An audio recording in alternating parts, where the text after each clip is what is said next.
Continuando con la programación académica, invitamos al escenario a la doctora Alejandra María Restrepo. La doctora Alejandra es médica toxicóloga clínica de la Universidad de Antioquia. Trabaja en la actualidad como médica toxicóloga del Hospital Pablo Tobón Uribe en el grupo de farmacovigilancia. La doctora Alejandra nos ayudará a intentar resolver una vez más la pregunta: ¿pueden las vacunas y los metales producir autismo? Bienvenida, doctora. El día de hoy vamos a retomar, porque yo sé que ya en la fundación les han hablado mucho de este tema, y son dos preguntas básicamente: la relación de vacunas con los trastornos del espectro autista y la relación de los metales pesados con los trastornos del espectro autista. ¿Cómo surgió toda esta polémica? Y lo primero que surgió fue si las vacunas y el timerosal específicamente como conservante estaban implicados como causa, como génesis de estos trastornos. Y empezó a pensarse en una posible asociación no solamente inmunológica, ambiental, como muchas otras teorías que hay, sino también en la parte toxicológica. Todo comenzó en el año 98.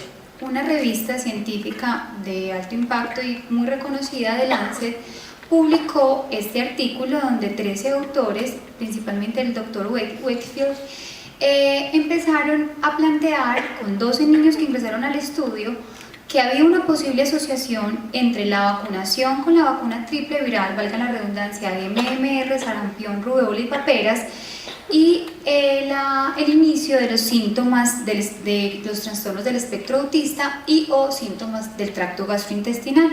Estos niños, cuando ingresaron al estudio, ya tenían el diagnóstico. Sin embargo, nunca quedó claro en el artículo cómo se les había hecho el diagnóstico a estos pacientes. Si ustedes miran acá, no se ve muy bien por la luz, en todos los niños señalan o especifican la edad en la que se le aplicó la vacunación, la edad en la que se le hizo el diagnóstico del trastorno del espectro autista o el inicio de los síntomas gastrointestinales, y con base en esto los autores en la discusión del artículo plantean básicamente tres conclusiones. En palabras textuales, ellos dicen que es llamativa la asociación entre la vacuna triple viral y el inicio de los síntomas de comportamiento en todos los niños que tenían el diagnóstico de autismo regresivo, que la vacuna contra el sarampión se había implicado como un factor de riesgo para enfermedad intestinal inflamatoria, específicamente enfermedad de Crohn, y que en caso de haber una relación causal entre la vacuna y la aparición de estos síntomas gastrointestinales o espectro autista, ellos anticipaban un aumento en el diagnóstico de estos dos, como tal de un síndrome, luego de ser aprobada la vacuna a partir del año 88 en el Reino Unido. Sin embargo, ellos también especifican en su artículo que ellos no habían probado esta asociación. Con todo esto se suscitó una serie de polémicas, otras inquietudes sobre si era la vacuna o si eran los excipientes que traían las vacunas, que en ese momento se hablaba del timerosal. El timerosal se desarrolló en 1928, sin embargo se empezó a comercializar en el año 30. ¿Cómo qué? El timerosal es un preservante, es un conservante o un estabilizante de las vacunas multidosis. ¿Por qué multidosis? Porque van a ser usadas o reutilizadas. Las monodosis no requieren estos conservantes. También se utilizaba como conservante en antígenos, en sueros, en inmunoglobulinas, con el fin de inactivar el crecimiento bacteriano o de hongos. Entonces, ¿qué es el timerosal? Yo más o menos ya les resumí para qué se utilizaba. Antes de explicarles qué es el timerosal, ¿por qué también empezaron a involucrar al timerosal en toda esta polémica? Entonces, más o menos en la década del 80 se vio un aumento en el diagnóstico del autismo. Y empezaron a pensar, mire, no solamente las vacunas, sino también el timerosal que estaba como conservante será una causa que esté llevando a que estos niños estén siendo más diagnosticados. En el año 99, después de todo este problema o esta polémica que se generó, la FDA, que es la agencia que regula los alimentos y los medicamentos en Estados Unidos, empezó a hacer una serie de procesos para que el timerosal fuera o retirado del todo de las vacunas o sueros o inmunoglobulinas, o que se minimizara al máximo la cantidad de timerosal que estos productos tuvieran. Y eso se empezó a lograr más o menos en el año 2001, en el año 2003, ya la cantidad de timerosal se redujo de una manera importante. Entonces, para entender qué es el timerosal, es importante que sepan qué es el mercurio, cuántos tipos de mercurio hay. Entonces, el mercurio se encuentra en el medio ambiente de tres formas. El mercurio metálico es el mercurio del termómetro, el mercurio líquido, el azogue con el que trabajan los mineros. El mercurio inorgánico son las sales de mercurio que se utiliza más desde el punto de vista industria. Y el mercurio orgánico lo encontramos también en la naturaleza y sobre todo porque las bacterias y la fauna marina lo convierte el mercurio metal e inorgánico a mercurio orgánico. Y el mercurio orgánico hay dos que son importantes, que son el metilmercurio y el etilmercurio. ¿Por qué es importante que sepan esto? Porque el timerosal es un organomercurial, es decir, hace parte del mercurio orgánico, el 50% de su peso es mercurio y se metaboliza a etilmercurio y a tiosalicilato. Entonces, el etilmercurio se planteaba que era la causa o la posible toxicidad que podía dar estas vacunas y ser lo que pudiera estar relacionado con la asociación con el autismo o los trastornos del espectro autista. Entonces, ¿qué pasó a partir del año 2001-2003 con el timerosal? Empezó a encontrarse que se seguía utilizando, ¿cierto? Algunas vacunas empezaron a ser timerosal free, es decir, no tenían absolutamente nada de timerosal, no lo tenían como conservante, pero básicamente son las vacunas monodosis, es decir, no se van a reutilizar. Está el timerosal como conservante que contiene trazas de mercurio, libre de conservante que contiene trazas de mercurio, cantidades muy pequeñas de timerosal que son menores de 0.5 microgramos por 0.5 ml, casi que una ampolla o el vial de la vacuna solamente tiene 0.5 o menos de mercurio. Está el que es libre de timerosal como conservante pero tiene trazas y este puede tener 10 a 50 microgramos de timerosal por la vacuna. Y hay algunos que tienen reducción de timerosal y es que no lo tienen como conservante sino como inactivador de bacterias o de hongos, pero es mucho menor su concentración a 0.5. Entonces hay vacunas sin timerosal, pero todavía vamos a tener algunas vacunas que se tienen en la actualidad, que son las siguientes, que tienen timerosal en algunas de esas concentraciones que les mencioné. ¿Cuáles son esas vacunas? La vacuna contra la difteria, el tétanos y la tosferina, que vienen las tres vacunas en una, o la vacuna contra difteria, tétanos, pero tosferina celular. La vacuna contra Haemophilus influenza tipo B todavía tiene timerosal, la vacuna contra el tétanos y contra la difteria tiene timerosal, la vacuna contra la hepatitis B y la influencia estacional, que depende pues de cada estación, valga la redundancia, o cada cepa que elaboren, pero que también tiene timerosal, y la vacuna contra el tétano. Hoy por hoy estas son las vacunas que dentro del programa ampliado de inmunización, no solamente en Colombia, sino a nivel mundial, contienen alguna cantidad o concentración de timerosal. ¿Cuáles son las fuentes entonces de los organomercuriales, del etilmercurio y el metilmercurio? Una, las vacunas, ¿cierto? Pero la principal fuente es la dieta que proviene de los alimentos de mar, de la fauna marina, específicamente algunos tipos de peces, no todos, el pez espada, el atún, el tiburón, el róbalo y en general los mariscos. La absorción del mercurio orgánico se hace por todas las vías, pero la principal vía de absorción es la vía oral, el tracto gastrointestinal. Se acumula principalmente en el sistema nervioso central y en sangre dentro de los glóbulos rojos, ¿sí? Y la eliminación principalmente se da por heces a través de la bilis como forma inorgánica y un 10% se excreta por la vía renal. Pero hay diferencias entre el etilmercurio, que es el que viene del timerosal como preservante de las vacunas, y el metilmercurio. Diferencias grandes. La vida media, que es el tiempo en el que 50% de esa sustancia está todavía en el organismo, es mucho menor para el etilmercurio, es decir, para el del timerosal, más o menos una semana, mientras que la vida media del metilmercurio, que este sí proviene más de la fauna marina, es más o menos de un mes y medio. Y este sí se acumula en sistema nervioso central y en glóbulos rojos porque dura más tiempo en sangre. El etilmercurio, que es el que proviene del timerosal, no se acumula en el organismo puesto que su eliminación es mucho más rápida. Básicamente, la toxicidad del mercurio orgánico está dada por el metilmercurio, que es el de la fauna marina, y no por el etilmercurio, que es el que proviene del timerosal como conservante de vacunas. Pero entonces, si se planteó toda esta polémica, ¿cuáles serán entonces las manifestaciones clínicas de la intoxicación por mercurio? ¿Tendrán alguna similitud con los trastornos de las manifestaciones clínicas del trastorno del espectro autista? La toxicidad del mercurio va a depender de la forma química, como ya se los mencioné, de la vía de administración y del tiempo de exposición. La toxicidad, vuelvo y lo repito, de los organomercuriales está dada básicamente por el metilmercurio que proviene de la fauna marina, no del timerosal, que es como conservante de vacunas. Su órgano blanco principal es el sistema nervioso central, el cerebro, es decir, es neurotóxico, lesiona el cerebro y atraviesa la placenta, y esto puede generar una neuroencefalopatía en el bebé que viene en formación. El etilmercurio del timerosal no atraviesa la barrera hematoencefálica. Se ha visto que exposiciones de dosis altas de etilmercurio que proviene del timerosal, dosis por encima de 3 miligramos por kilo, esto nunca se va a obtener con la vacunación en 2 años, está asociada con lesión local en el sitio, por ejemplo, de la inyección si fuese inyectado, en alteraciones de la sangre y de la coagulación y en lesión del riñón o en daño del cerebro. Sin embargo, como les mencioné, estas dosis, más de 3 miligramos kilo, no se van a obtener con 2 años de vacunación. Y concentraciones por debajo de 100 microgramos por litro, que son las unidades en las cuales cuantificamos el mercurio en sangre, que también se puede cuantificar en orina, no conllevan a toxicidad. Es más importante quizá la exposición de los organomercuriales en la fase prenatal.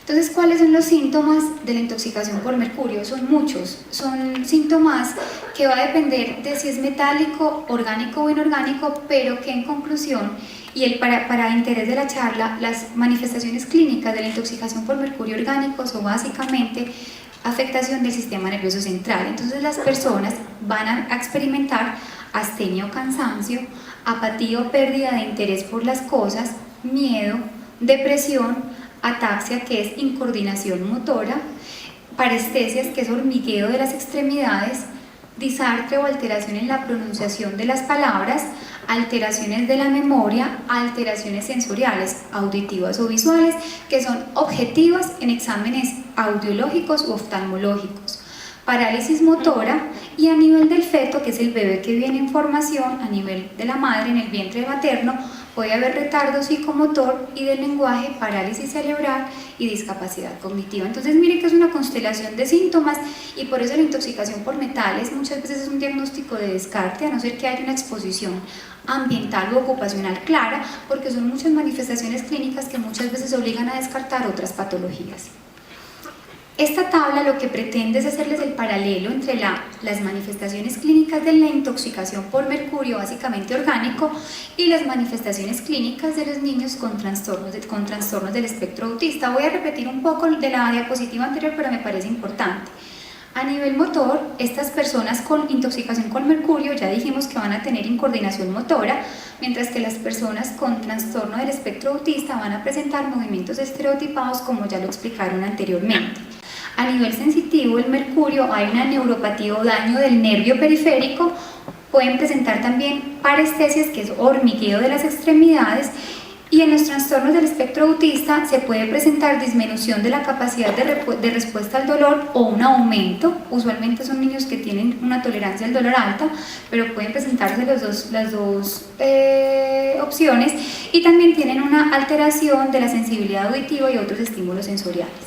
A nivel psiquiátrico, el examen mental, el mercurio puede haber psicosis, que es salirse de la realidad, o alteraciones de la realidad, depresión, ansiedad o irritabilidad. Mientras que en el autismo lo que hay es una falta de reciprocidad social o emocional. En el mercurio, el tamaño de la cabeza es normal o pequeña, independiente que sea una exposición prenatal o postnatal, pues ya en personas adultas.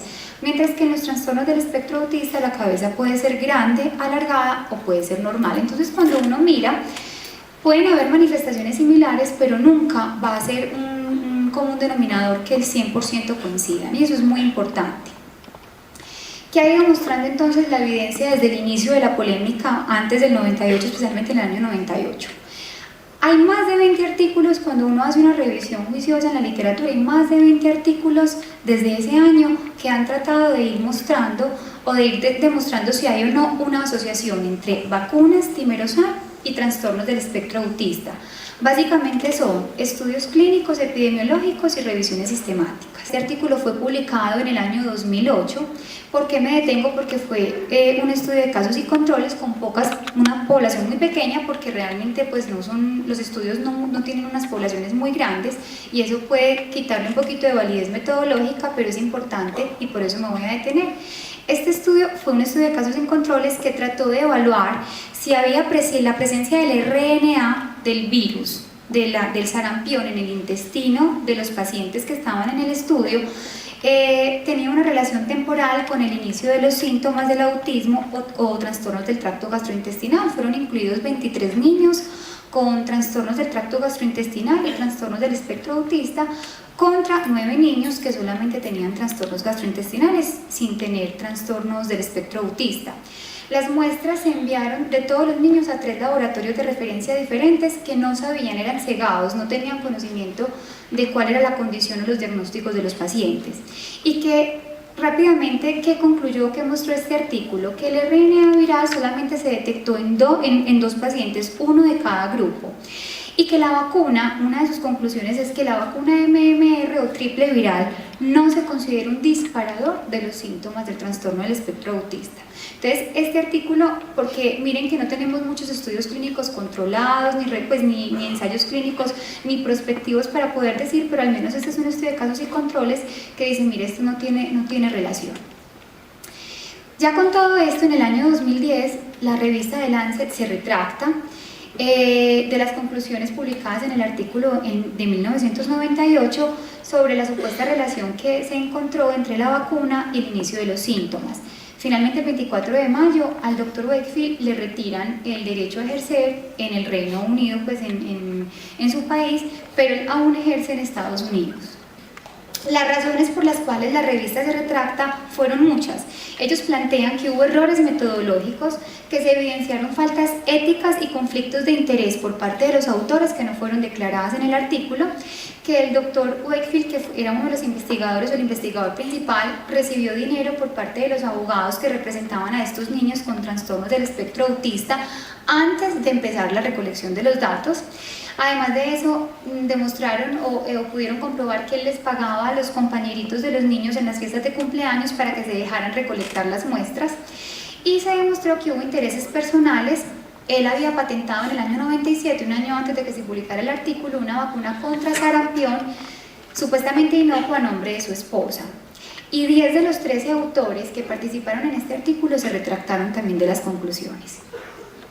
El editor de la revista The Lancet, el doctor Richard Horton, finalmente textualmente concluye que fue absolutamente claro, sin ninguna ambigüedad, que las declaraciones contenidas en el documento eran completamente falsas. O sea, 12 años después, por fin uno le va viendo como una luz en el camino a toda esta polémica que se venía suscitando. Y quería traerles este artículo al final porque fue publicado el 29 de marzo de este año en una revista de pediatría y menciona sobre el mismo tema, si el incremento en la exposición a polisacáridos y a las proteínas y a los antígenos de las vacunas en los 2 primeros años de vida tenía un incremento, estaba asociado con mayor riesgo de autismo, y la conclusión es clara: no hay un aumento en el riesgo de autismo o desarrollar un trastorno del espectro autista en los primeros 2 años de vida, a pesar de estar expuesto a esta carga antigénica o a estos polisacáridos. Entonces, ¿cuál es la respuesta? Si las vacunas, si el timerosal. La evidencia en contra de la polémica es clara. Luego de múltiples estudios epidemiológicos y revisiones sistemáticas, se ha encontrado que no hay evidencia de que exista relación entre el timerosal, las vacunas con o sin timerosal y el desarrollo del autismo. Incluso un estudio ecológico demostró en 1992 en una población en Dinamarca que, a pesar de reducir la exposición al timerosal, el diagnóstico de autismo no disminuyó, ¿cierto? No hubo también entonces esa misma relación. En el año 2011, la Organización Mundial de la Salud afirma que no hay pruebas que sugieran que la cantidad de timerosal utilizado en las vacunas represente un riesgo para la salud, y que son más los beneficios de la vacunación y con el uso del timerosal. Porque ¿qué pasa? Los países subdesarrollados desafortunadamente no pueden tener vacunas monodosis porque saldría mucho más costoso la vacunación, ¿sí? Y la idea es que esto sea gratis en la mayoría, pues en la medida que sea posible. Y que la vacunación es mucho más efectiva para la prevención de enfermedades graves potencialmente fatales que dejarla de usar. Ya en el año 2013, con este último artículo que les muestro, el Centro de Control de Enfermedades en Estados Unidos plantea que los trastornos del espectro autista no están asociados con la estimulación inmunológica de las vacunas en los primeros 2 años de vida, y que las vacunas son seguras y son efectivas. O sea, papás, Y todos los que tengan niños familiares, la vacunación hay que seguir vacunando a los pacientes, incluso con las vacunas que ya cada vez son menos, que tienen cantidades pocas de timerosal. Está claramente demostrado que ni la vacuna ni el timerosal está asociado con un incremento del riesgo. Pero la polémica siguió, no se quedó ahí. ¿Y siguió con qué otro tema? Con los metales. ¿Los metales están o no asociados al riesgo a desarrollar trastornos del espectro autista? ¿Por qué surge la polémica? Se ha hablado mucho de los metales, que los niños con trastornos del espectro autista tienen una susceptibilidad genética a acumular, a no excretarlos o eliminarlos comparado con otros niños. Entonces son muchas las teorías, pero poco lo que se ha podido demostrar al respecto. Y básicamente la toxicidad por otros metales la plantean por plomo, que es otro metal pesado, que también vamos a ver cuáles son las posibles similitudes entre sus manifestaciones clínicas. Entonces el plomo, es importante aclarar que los niños son más sensibles a las manifestaciones, a la toxicidad por plomo que el adulto, y que el órgano blanco del niño siempre va a ser sistema nervioso central. El adulto también, pero tiene otras manifestaciones agregadas que hacen un poquito más difícil el diagnóstico. A nivel del sistema nervioso central o el cerebro, las manifestaciones clínicas son muchas de plomo, también muy parecidas al mercurio. Entonces las personas van a estar adormecidas o letárgicas, van a estar irritables con cambios del comportamiento, van a tener también incoordinación motora, pueden presentar vómito en proyectiles, muy característico, trastornos en el campo visual, claramente evaluadas y documentadas con un examen oftalmológico, alteración del estado de conciencia que puede ir desde delirium o salirse de la realidad hasta el coma, alteración en el rendimiento y en la cotidianidad, cambios de comportamiento, puede disminuir el umbral convulsivo, es decir, tienen más capacidad de convulsionar aunque no tengan diagnóstico de epilepsia, puede hacer edema del cerebro o hinchazón del cerebro, alteraciones en la memoria y del aprendizaje, alucinaciones, hay cambios en el comportamiento, como lo dije, puede haber hiperactividad, depresión y si puede llegar hasta la muerte si no se diagnostica y se trata oportunamente. A nivel periférico el plomo también afecta. Hay daño del nervio y de la fibra nerviosa que lleva el impulso al músculo y puede haber parálisis. Y lo que más vemos es mano caída, como lo ven acá, por lesión del nervio radial o pie caído. Y hay una enfermedad, puede ya conllevar más tardíamente una enfermedad desmielinizante. El cólico saturnino, que es el cólico muy típico de los pacientes intoxicados por plomo, intoxicación crónica, es más común en los adultos, es un dolor abdominal que casi que pasan por cirugías antes de hacer el diagnóstico de intoxicación por plomo. Y este cólico, como hay una alteración del nervio, se asocia también de constipación, una disminución del hábito o menor hábito intestinal, y puede haber debilidad muscular. Otras manifestaciones que también pueden estar presentes en adultos o niños es la anemia, una anemia por déficit de hierro, es una anemia microcítica hipocrómica. Podemos encontrar en el extendido de sangre periférica ya para los médicos o personal de la salud punteado basófilo, pero que esté ausente no descarta la intoxicación por plomo. Y característicamente los pacientes intoxicados por plomo presentan un síntoma que se llama pica. La pica es comer cosas que no son comestibles, valga la redundancia, como tierra, arena, hielo, pintura, heces, ¿sí? Y esto no es normal. Y esto se presenta en personas que incluso así no estén intoxicadas por plomo, que tengan anemia microcítica hipocrómica, que es por déficit de hierro, entre muchas otras causas. El plomo también puede llevar a falla renal aguda o crónica, es decir, a que los riñones se dañen y estos pacientes pueden terminar incluso en diálisis. Acá les muestro una foto, esto es de un paciente adulto, esto ya casi no se ve, gracias a Dios, que se llama ribete de Burton, también se da en mercurio, ribete de Gilbert, es un ribete alrededor en las encías y usualmente se asocia a mala higiene dental, una mala higiene oral, pero en pacientes crónicamente expuestos. Esto cada vez se ve menos. Entonces, con todo lo que les mencioné y las manifestaciones clínicas que les expuse, ¿habrá alguna relación entre las manifestaciones clínicas de la intoxicación por plomo y los trastornos del espectro autista? Entonces, la doctora Elena ya lo mencionó, cuáles son toda la constelación de signos y síntomas, sobre todo desde el punto de vista pues como psiquiátrico, pero es la triada, lo típico, que son problemas en la socialización, en la comunicación y en el comportamiento. Cuando uno revisa, sí tienen algunas similitudes, pero no coinciden y hay muchas diferencias, y la intoxicación por metales tiene muchos otros síntomas que por eso hace que sea un diagnóstico diferencial y que muchas veces nos demoremos en llegar al diagnóstico de la intoxicación por metales.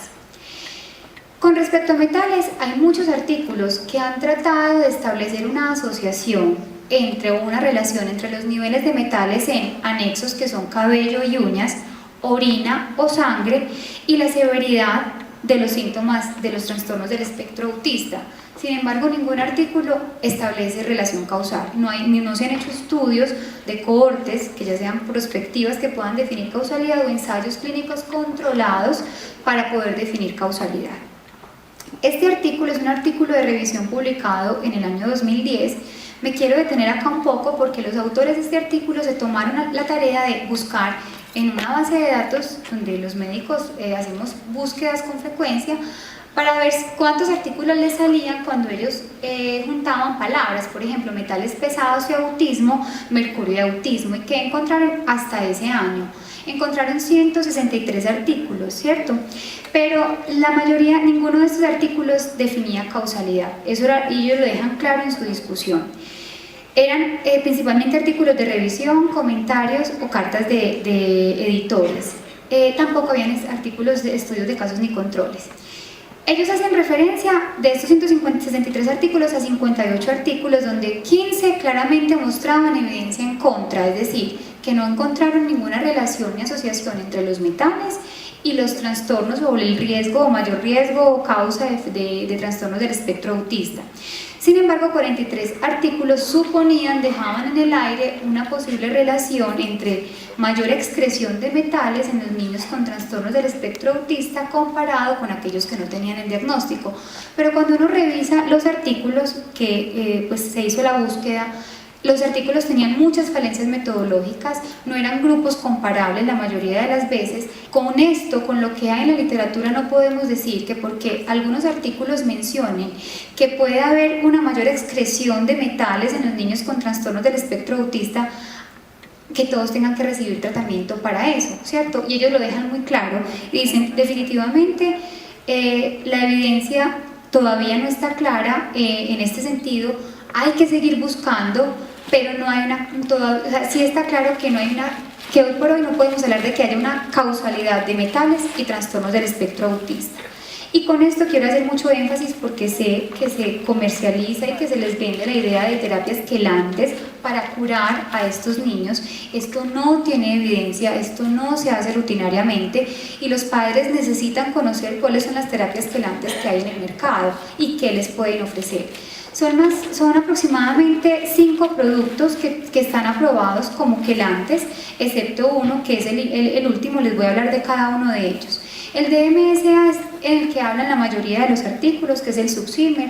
El DMSA se da por vía oral, es una ventaja de los quelantes, pero no está aprobado en Colombia. Está aprobado en Estados Unidos para quelar mercurio y para quelar plomo. Ojo, para quelar intoxicación por metales pesados. Nunca hablan de quelar pacientes con trastornos del espectro autista, por ejemplo, un niño que realmente esté intoxicado, porque está expuesto ocupacionalmente y se le haga el diagnóstico. El tratamiento sería para quelar la intoxicación, pero no para curar el trastorno del espectro autista. Eso debe quedar muy claro. El DMPS, que también viene por vía oral, no está aprobado en Estados Unidos, no está aprobado en Colombia, pero también se utiliza en otros países en Europa para quelar el mercurio. El dimercaprol y el otro, el etilendiaminotetracético cálcico, son para administración parenteral, para vía muscular o para vía venosa. Esa es una limitante, son dolorosas las administraciones y usualmente son para terapias de los 3 primeros días de tratamiento por la recirculación que pueden tener los metales al sistema nervioso central. Y la de penicilamina viene por vía oral, es el cuprimine. Su uso como quelante es un fuera de etiqueta, es decir, no está aprobado como quelante. Sin embargo, en nuestro medio en Colombia, que solamente contamos con los últimos 3, utilizamos estos 3 y acetilcisteína porque es lo único que tenemos, pero cuando tenemos pacientes intoxicados con terapia quelante que tienen indicación de quelación, no todos tienen indicación de quelación. Estos medicamentos no están exentos de riesgos, es decir, cuando uno tiene un paciente intoxicado con metales pesados, sin que tenga el trastorno de espectro autista, un paciente X intoxicado, muchas veces uno se enfrenta a la polémica: ¿le doy el tratamiento o no? Porque hay veces es peor la cura que la enfermedad, por los efectos adversos de estos tratamientos. Se debe diferenciar entre un factor precipitante, de un factor contribuyente y un factor causal. ¿Por qué? Todos podemos estar, hoy por hoy en nuestro medio estamos expuestos ambientalmente a metales, básicamente plomo en la parte ambiental, pero no quiere decir que todos estemos intoxicados y que todos tengamos que ir a hacernos tamizaje para ver si estamos intoxicados o no, ¿cierto? Si un niño tiene pica, y un niño con trastorno del espectro autista tiene también el síntoma, porque lo pueden hacer, usted está más expuesto a intoxicarse, sobre todo en la fase oral de los niños, donde todos se lo meten a la boca.